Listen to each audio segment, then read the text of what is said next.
Absolutely. Thank you. Thank you. Senator Luján. Thank you, Mr. Chairman. Thank you all for being here today. Ms. Oz, is the safety of the American people on America's roads important to you? Critical, Would you say it's a top priority? yes. Would you say it's a #1 priority? It's a critical priority, sir. Appreciate that. You worked at Google X, is that correct? That is correct, sir. On their self-driving cars? It's my understanding that they logged over 100,000 miles on public roads. Is that about right? More than that. More than that? And there was no public disclosure of that, is that correct? Well, at the time, it was much less. We're talking about 2010 period, I presume, right? The testing was in compliant with what the company had? You were on the team at the time and later defended this question saying, quote, keeping the project quiet enabled Google to test under the radar of public opinion and lawmakers. We just didn't want the program to slow down for any reason, end quote. Yeah, that was, If I could finish, Google took it upon themselves to make the decision for the public and for regulators effectively using public roads and by extension, American lives as a test bed. Do you stand by this decision? the decision at the time was accurate, Senator, because there was an absence of any kind of regulatory framework. The testing framework had been received.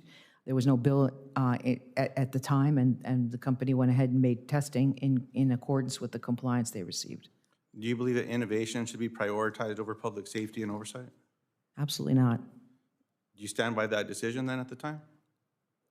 I was not in the company during that period, during that 2010 period when the vehicles were being tested. I came in 2011. So the comment you're making, sir, was much later on.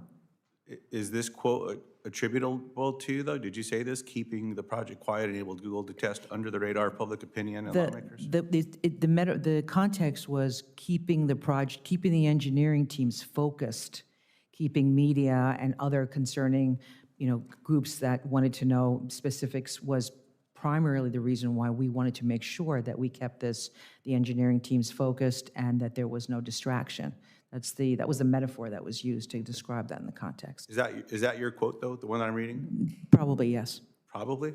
I have to see it, but I would imagine I made a comment. I'll get that to you. I'll submit that into the record so we sure. can be certain there. What steps will you take to assure that this committee that you'll prioritize safety of the American people over interests of the industry?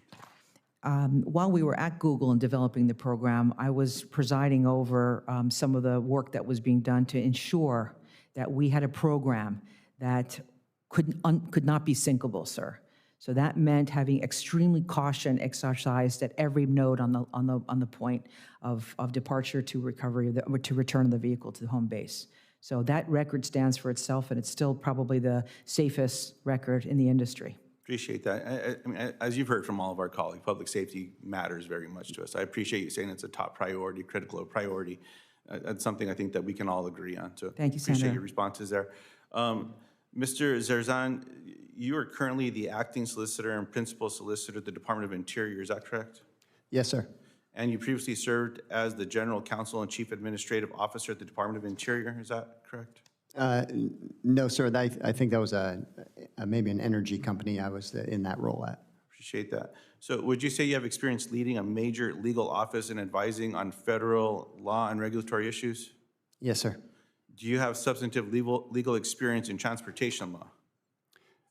Not with respect to the department itself, but given the interconnectedness of transportation with everything we do in this country, it's unavoidable. How about infrastructure policy or regulatory issues specific to the Department of Transportation? For example, aviation, rail, highway safety, and motor carrier rules.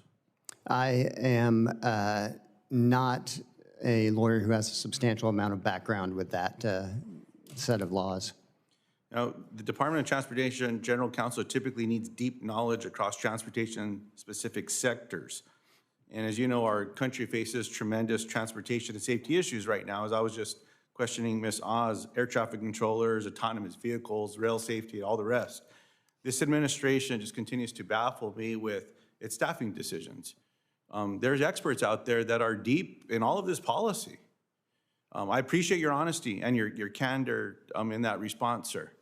I just don't understand, Mr. Chairman, why with all the depth of experts in and around specific areas, that sometimes this happens. I just don't understand it. Nothing against you personally. I appreciate the work you do, Department of Interior. I'm sure you are fabulous with the energy companies that you've supported as well. We should nominate you to be at the Department of Energy, or we should put you back into this spot at the Department of Interior, because you're doing well there. But nonetheless, that's just my opinion. Mr. Rutherford, one question I guess I have for you, sir, is January 6th. I'm sorry to bring this up again, but